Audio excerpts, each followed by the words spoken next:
તો આ તરફ ગુજરાતના વધુ બે નેતાઓ આમને સામને આવી ગયા છે। બંને નેતાઓએ એકબીજા પર શાબ્દિક જોરદાર ટિપ્પણી કરી છે। તો આ સમાચાર મળી રહ્યા છે। ગુજરાતના વધુ બે નેતાઓ વચ્ચે જોરદાર શાબ્દિક ટિપ્પણી થઈ છે।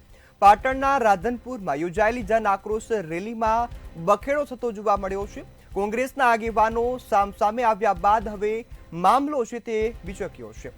ત્યારે પાટણના ધારાસભ્ય કિરીટ પટેલના ભાજપના નેતા પર શાબ્દિક પ્રહારો છે તે સામે આવ્યા છે। રાધનપુરની જનતા નાચવાવાળા ધારાસભ્ય લાવી છે તેવું કિરીટ પટેલ દ્વારા નિવેદન છે તે આપવામાં આવ્યું છે। આ નિવેદન સામે આવતા જ હવે ભાજપના ધારાસભ્ય લવિંગજી ઠાકોરનું પણ જે નામ લીધા વગર કોમેન્ટ કરી હોવાનું જાણવા મળ્યું। બોલવાવાળા ધારાસભ્યને કાઢીને હવે નાચવાવાળા ધારાસભ્ય લાવી છે તેવું કિરીટ પટેલે જણાવ્યું છે। બોલો એવા ધારાસભ્ય જોઈએ કે વરગાળામાં નાચે એવા જોઈએ તેવું પણ કિરીટ પટેલે જણાવ્યું છે। કિરીટ પટેલની કોમેન્ટ પર ગિન્નાયાના ભાજપના જે લવિંગજી ઠાકોર છે તે પણ જોવા મળ્યા। લવિંગજી ઠાકોરે પણ કિરીટ પટેલની કોમેન્ટ પર આકરા પ્રહારો કર્યા છે। ત્યારે કિરીટ પટેલનું આ નિવેદન હતું અને જે બાદ હવે લવિંગજી ઠાકોર પણ મેદાનમાં આવ્યા છે।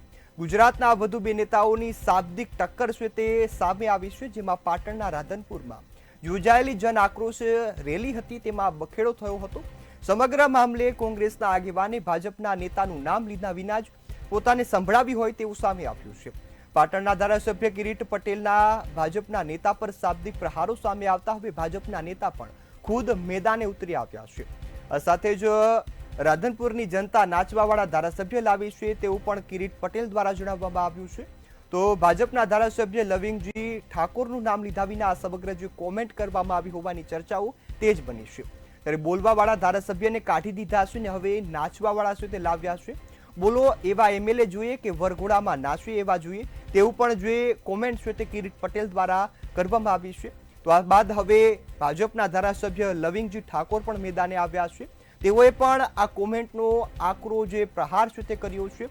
કોમેન્ટ પર વખોડી કાઢવાની જે ટિપ્પણી છે તે લવિંગજી ઠાકોર દ્વારા કરી છે। કિરીટભાઈ તમે શું કરો છો એ બધી ખબર છે તેવું પણ જે લવિંગજી ઠાકોર છે તેમના દ્વારા જણાવવામાં આવ્યું છે। તમે શું કરો છો તે જરા તમારા આત્માને પૂછજો તેવું જે લવિંગજી ઠાકોર છે તેમના દ્વારા પ્રહાર કરવામાં આવ્યો। હું તો નાનપણથી જ ભજનનો માણસ છું જેવું લવિંગજી ઠાકોરે જણાવ્યું। ભારતની સંસ્કૃતિ જાળવી રાખવી અમારી ફરજ હોય છે તેવું પણ લવિંગજી ઠાકોરે જણાવીને આક્રોશ સામે પ્રહાર કર્યો છે। બોલવા વાળા ધારાસભ્યને કાઢી અને નાચવા વાળા ધારાસભ્ય સાચી વાત કે ખોટી વાત? હવે તમારે ફરીથી બોલવા વાળાને રાખવાના છે કે નાચવા વાળાને રાખવાના છે? તમારા પ્રશ્નો વિધાનસભાની અંદર સરકારની અંદર રજૂ કરી શકે એવા મજબૂત લડાયક બોલવા વાળા ધારાસભ્યની જરૂર છે કે જે તે વરઘોડામાં નાચી અને તમને રાજી કરે એવા ધારાસભ્યની જરૂર છે? બોલો એવા સાહેબ, બોલો બોલો, નાચવા વાળાની જરૂર છે કે બોલવા વાળાની? નાચવા વાળાની જરૂર છે કે બોલવા વાળાની?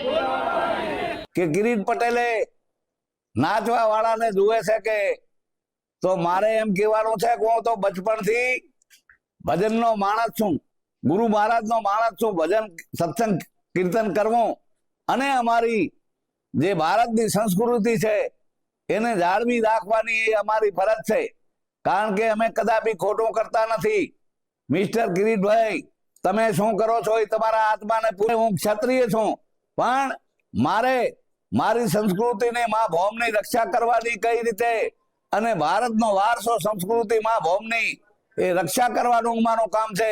અમે કદાપી કોઈ રીતે આ ખોટું કરવા માંગતા નથી। એટલે આ તમારો જે બકવાસ છે એને હું વખોડું છું અને તમારા વિસ્તારમાં પણ હું આવવાનો, કારણ કે આવી અમારા ઉપર કોઈના ઉપર ખોટું એ ઉછાળવું એ એક આંગળીથી બીજો ત્રણ આંગળીઓ તમારા ઉપર આવે છે।